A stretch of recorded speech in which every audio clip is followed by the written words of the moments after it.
সবল দিলে দাঁতের তো ঘুমাবো বুঝেন নাই জান।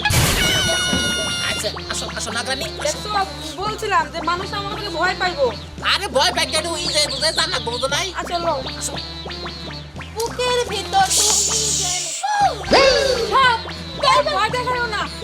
আরে ভয় পাই না আমরা কামড় দেবো না বুঝছেন কি আগে লোক বিষ নাই। হ্যাঁ বিষ নাই।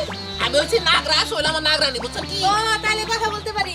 তা কেন কি হয়েছে বলেন আপনাদের? ম্যাডাম আমরা আসছি কিসের জন্য মনে করেন যে আমার নাগমহল থেকে বের করে দিছে আমার হলো পায়খানা কষা বুঝছেন কি। নাগমহলে তো ডাক্তারের কোনো দোকান নাই। আচ্ছা। যে নাগমহল থেকে মানুষজন নেমে পাঠাই দিছে যে তুমি ডাক্তার কিংবা কবিরের কাছে যাই চিকিৎসা করে হোক। টাকা পয়সা লাগে তো ডাক্তারের কাছে গেলে। আরে টাকা পয়সা নাগুক টাকা পয়সা তো সমস্যা না মনে করেন যে আমাকে এই অসুখটা সারানো হলো বেশি দরকার বুঝছেন কি। আচ্ছা ঠিক আছে, ঘটনা হলো কি কবিরাজ তো আমার বাবাই, কিন্তু হ্যাঁ তো বাইতে নাই, 7 দিন পরে আইবো। ও 7 দিন পর আবার। হ্যাঁ আচ্ছা আপনাদের বাসাটা জানি কোথায়?